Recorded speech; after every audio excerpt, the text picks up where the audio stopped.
So, the library, a place I haven't been to since my local one burnt down. But did you know that Taiwan also has libraries? So I live in Taiwan, I've been here for 4 years, and recently I got my own library card. It's like Taiwanese libraries are amazing, and they're this like untapped source of like... If you're living in Taiwan, this is an amazing resource for studying in Chinese. I found a lot of people here learning Chinese. They go to the language schools and they make friends with Taiwanese people, and then they like maybe go on to study university, and they like studying maybe a course in engineering or something in Chinese, which sounds crazy to me. But no one ever like reads for fun. I like rarely ever, if ever, meet someone who's just like reading books in Chinese for pleasure, and this is such a shame. Taiwanese libraries have so many books. They have books on art, on photography, fiction, non-fiction, but the most important, they're children's books, all in Chinese. When you're a kid, children's books are just like so fun. You get to step into these like amazing worlds, and then you become an adult and you have to read like normal people. But like there is something so like whimsical and nostalgic about just like reading a kid's book in Chinese, because if I read a kid's book in English, you know, I'd read it in 5 minutes and be like, okay, whatever. But in Chinese, because my Chinese has been at the level of a child, I can like read it through their eyes. Does that make sense? So today I'm doing a deep dive. I went and got out 15 books from my local Taiwanese library, all in Chinese. And we're going to go through them together, and I'm going to tell you which ones I love, which ones I don't love, and what you can do if you're thinking of going to a Taiwanese library yourself. Hi, 你的 Sony 来喽！我是心理宝宝，即日起买心理产品，我就是你的喽。Sony。 Before we start, if you're living in Taiwan, how do you become a member of your Taiwanese library? Step 1, go to the front desk and ask to sign up.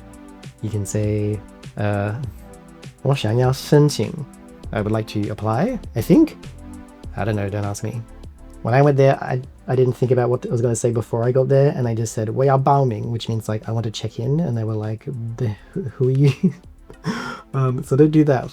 So you may need to bring your resident card or your passport. Some places, one place I went to was a bit weird about using my resident card, so I had to bring my passport just in case. So that's tip number 1. But as far as I'm aware, even if you are just visiting as a tourist, you could just go there and read books without checking them out. Step 2, they will ask you, do you want to use your yo-yo car or do you want a library card? This is important. You should get the library card because they're very cute. Mine has these little tiny people. I love it.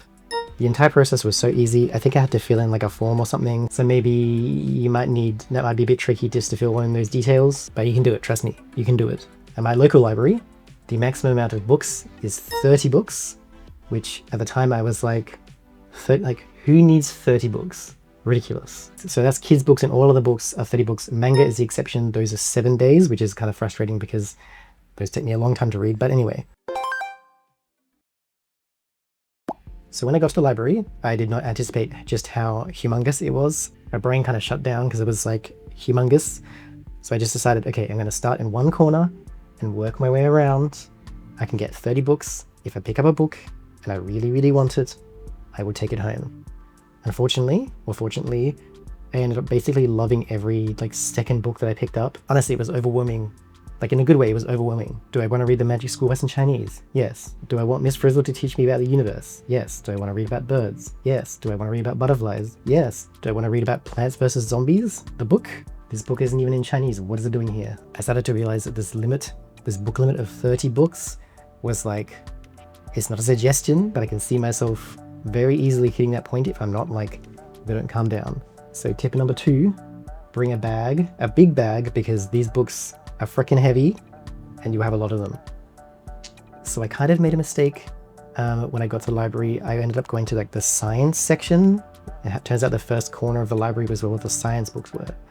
And so I ended up getting basically, I think 12 out of 15 of my books were science related. I don't think this is a bad thing at all. I think this is good.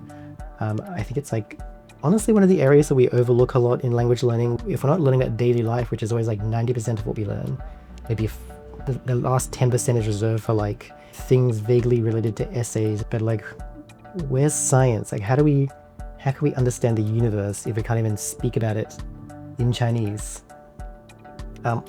It's also just like such a fascinating topic because it's like you think you know everything about science, you think you remember things from when you're a child, you don't. There are so many things that when I was reading that I was like, I had no idea. This is so fascinating, especially about butterflies or butterflies are crazy. And like, sure, a lot of the things you already know, but like, if you already know it, then that does make it easier to be able to read it and to comprehend the book because it's already a topic that you like do understand quite well, as opposed to if you're trying to decipher something that is also like you're not really understanding the context of it, right? Okay, we'll start with the first book I read, which was not a science book. It was 传说中的荧光猫. Why does that sound like a song? 传说中的荧光猫. So, the legendary glowing cat, I guess. So this is a book published in Taiwan. It is about a cat living in the cat slums, as they do. It's about the red cat who can't find his place, and he's rejected by all the other cats. It's like kind of a heartbreaking story, also a heartwarming story. The art is really beautiful. It's just like so nice to like just jump back and forth between the words and the art, and the words and the art. Once I finished it, I almost wanted to go out and buy it because it was the sort of book I would love to reread, but I probably won't. Okay, the next non-science books. Oh, by the way, I'm not reading these. This is not given in the order that I read them. This is just in like a random. It's just in whatever order I feel. So next books, also not science books. We had 森林里的秘密蝴蝶，然后植入僵尸大战成语漫画。So similar to the glowing cat book, this forest secret book, I would give it 5 stars. This is not a video rating books, but I'm giving it 5 stars anyway. It was really beautiful. It was just the art. I know this kind of like whimsical line drawing art isn't like kind of as popular now as it was maybe back then, but I still think it's just like a really beautiful way of, you know, drawing and an expression. And like it's in black and white, a kid's book in black and white. That's a bold choice, but it works. It was a really beautiful book. The storyline was kind of quite non-linear. You didn't have to like understand the plot because there wasn't necessarily a plot. It's just like beautiful, whimsical things were happening. The Chinese was quite easy. You could have taken it really slow and just like, and even it's a sort of book that even if you don't understand, you understand 20%, you'll still get something out of it, right? The next book I got, Hudier. It was fine, I guess. I actually kind of realized that the art was a bit ugly when I got home. Some of the writing got a bit poetic in a way that was kind of cute and whimsical, but I don't know. This one's like a 3 for me. I think it was originally in Japanese, and this is another thing that's interesting about reading books in Chinese is that sometimes you end up reading books that like they don't have these in English. Like this butterfly book, that's from Japanese, originally in Japanese. They don't have it in English. This cat book, that's originally Chinese. It doesn't have an English version, I think. Like reading books in Chinese, you've opened this entire new world of books that you would never be able to read if you were reading books in English, right? Anyway, the next book after that. So, yes, that is Plants vs. Zombies. The book, the educational book. Never heard of it. Keep up. Anyway, the Plants vs. Zombies book was kind of awful. I think that was probably one of my least favorite books. Unfortunately, it has so many chengyu, so many idioms, but like they were kind of just irrelevant. Like I've read a decent amount of kids' books and novels in Chinese that I have kind of figure out which of the chenyus are the ones that we see all of the time and that people actually use. And I think I counted 1 in this entire book that actually seemed vaguely useful. The rest I had literally never encountered before in my life. Every time I come across a new chenyu, I like save it on my phone. And if I come across it the second time, then I make an Anki flashcard. And these are all brand new chenyus to me. So like, this book wasn't worth it. It also wasn't very funny. It turns out that like reading manga comics targeted towards like 11-year-olds are not funny. I'm learning this the hard way, is that like the sense of humor of 11-year-olds sometimes is just like, it's a bit of a flop. No offense to any 11-year-olds watching this. Why are you watching this? Now, onto the science books. I'm going to start with the Magic School Bus because I know you all love it. This was a bit of a mixed bag. The first one I read was this like Technicolor fever dream of like, I don't even know what they were trying to like. I think they were trying to talk about like the different ways of light, but the way they did it was kind of just weird. It also didn't help that this book just had like a random page from another book just like stuck right in there, like what's going on? So that was not my favorite. It was pretty visually interesting, but it was stupid. The next one I read was when they go into Arnold's body. This one was really good. It was genuinely funny. Like there were parts where I laughed out loud. There's a reason why these books were so popular, because they genuinely were just really good. Anyway, like, and I think it's like, you know, learning about the human body is also like really important. Like kind of medicine, that side of science is especially like useful, practical for like learning a language, especially when you have to go to a hospital and you're trying to say like, oh, I have diarrhea. Do you know how to say diarrhea? Write in the comments if you know how to say diarrhea. Like you need to know these things. So I would recommend this one, but also like, okay, side quest. Did anyone play this game as a child where you like, it was like this book but the computer game version, you like traveled into his body, and like that game filled me with like this kind of weird sense of like dread, like existential dread. Like I'm trapped inside his body, I'm tiny, there's just kind of this oppressive like presence, this oppressive like feeling just overwhelming me as I'm trying to play this game. Is this a universal experience? I would like to know. Oh my god. Okay, the third book was the one where they go to outer space. This one was good. It was not amazing, but it was pretty informative. Like I learned about space, like things I didn't know. I learned the name for all the planets in Chinese, which I have all basically forgotten. I learned about the different like levels of gravity on the planets, which is interesting.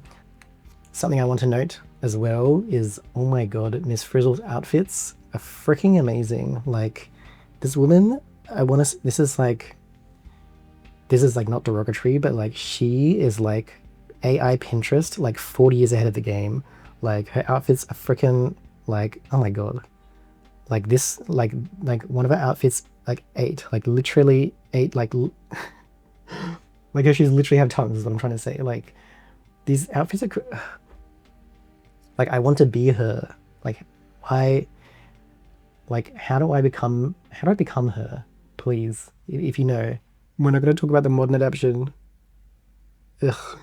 The next books, I guess these are actually not science, they're like math. Now that I like look back on it, I realize that these aren't science books. But anyway, they're both from like 1971.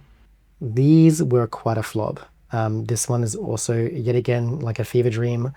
It had like, if anyone knows what this is, can you please let me know? I thought it would be like a fun activity. I did try, like there was like an activity in the book and I tried it and it told me nothing. It didn't help me understand anything. I don't know what the point of this book was. I also read the other one they had, which was about like angles. I admit it did do a good job at explaining angles, and like it tried its best at like making angles both fun and informative, and I think it did a good job, but it was still boring. So these ones, they were a flop for me. They were a no for me. Sorry. I think my favorite books probably of the science books had to have been the ones about biology though. These ones about like this book about birds that I had, like I want another video idea. I want to go like birding in Taiwan using a Chinese book.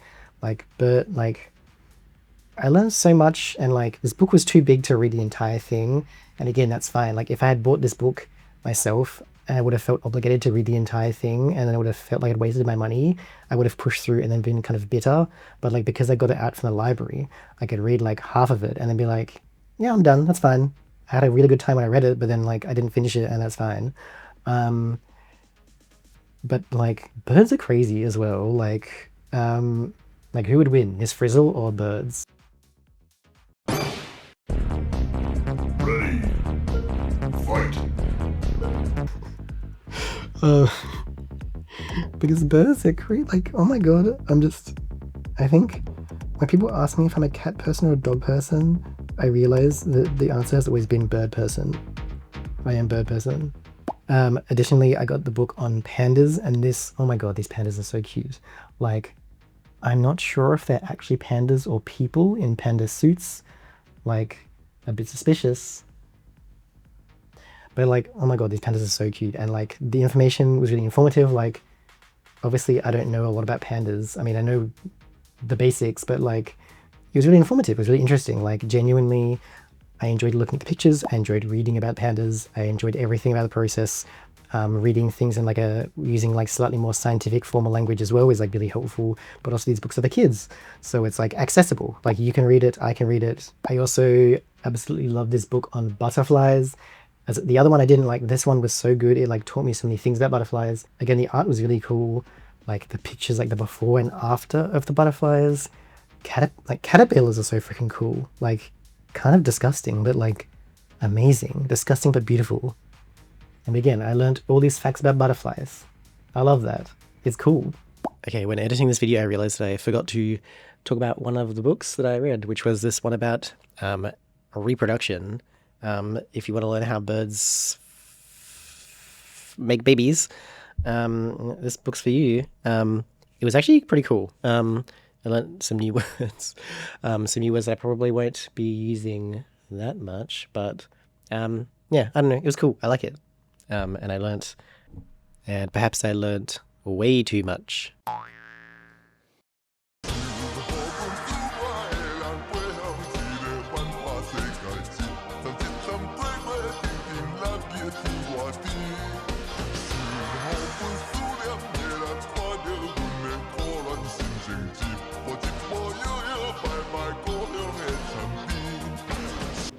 We're at the home stretch. We're almost done with all the books. The book on dinosaurs, I think I read this towards the end, and like, again, kids manga, these like specific manga like are made for like 11-year-old boys. They're not good. Don't read them. Just avoid them. I don't even care about dinosaurs that much. I don't know why I got this. I think I like the idea of liking dinosaurs, but I genuinely don't care. Sorry. So like, this was a no. Okay, and the last book. So I actually do understand a bit of Japanese. Like, my Japanese is nowhere near as good as my Chinese, but I thought there's a book here in Japanese about like space and the universe, and like, I don't know why it's here, but like, sure, maybe it's the universe telling me to read it. And this was really cool. It was like the visuals are very like early 2000s in a way that like brings me back. It like brings you right back to that time of like those Guinness World Record books that were like holographic. It's like in the same era. And so like, yeah, my Japanese is maybe like a lower intermediate, like, but I realized that I actually could understand some of it. Like, if I went really, really slowly and like was translating from Chinese, from Japanese into Chinese and then from Chinese into English, I could kind of figure out what was going on. To me, it kind of felt like a bit of like a puzzle that I was like trying to put together. Also, at this point I realized that like my idea of fun is like reading a book in Japanese on science and trying to like decode it like a puzzle. I'm such a fucking nerd. Oh my god. Moving on. But yeah, I only read one page of this entire book because one page took me like it took me like half an hour. It was really slow, really tedious, really exhausting. Again, another reminder, tip number 4, I think, whatever. Try and get books that are like at a comfortable level. If you're reading books that are like every sentence is like a real squeeze of your brain, then I think you're going to get burnt out and exhausted. Even like the excitement and joy of reading the books is not going to push you past the exhaustion of reading these books. Maybe, or maybe not, I don't know. If a book is easier, you can read it quicker, so you can get immersed more. You can really kind of like take it in better. And you know, if you can read a book twice as fast, you can read twice as many books. So try and read books that are easier for you rather than pushing for the ones that are too hard, in my personal opinion. But also do what you want because it's your life. Anyway, so what did we learn? Getting books from the library is easy. You just turn up with ID and they just give you books for some reason. Number 2, reading books in science is really cool. If you're like a nerd like me, but if you're still watching this video, you probably are. Sorry to break it to you. I'm not a jock, you're a nerd. That's how life goes. Or maybe you're both. I don't know. Okay. A big point is that kids books, picture books are so underrated. They're so nice. I cannot stress to you enough how lovely it is to read these beautiful books. Like, you are not too old to read a kid's book. You are not too old to read a picture book. They're freaking beautiful. They're so nice. I'm begging you, please. Do not read these weird, giant, chunky manga for kids. Like, you read manga, but don't read like the big manga.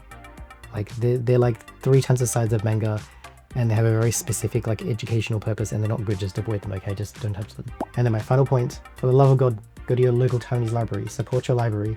You're missing out on so many free, amazing resources. If you don't live in Taiwan, then like, sorry, can't help you there. But if you live in a different foreign country and you just happen to click on this video as well, like, go to your local Japanese library, go to your local Spanish library, go to your local Nigerian library. I don't know where you are, but go to a library, please. Okay. This is the end of my video. Thank you so much for watching. I hope that this has been informative. If there's any video specifically that you heard me talk about that you want me to do next, let me know, because I have too many ideas always bubbling in my brain, and I like cannot pick. If you like this video, commenting, liking, subscribing, these things all help push my video out to YouTube. I guess that's how it works. I'm a slave. I'm a snake, and YouTube's Brittany. That's how it works. Yeah, otherwise, thank you so much. If you're still watching, like, I really appreciate, like, genuinely appreciate that you have put the effort in to watch this video, because it takes a lot of effort to make this, and the more people that watch this and get enjoyment out of it, the more joy it brings me. So thank you. Thank you so much. Bye. 谢谢。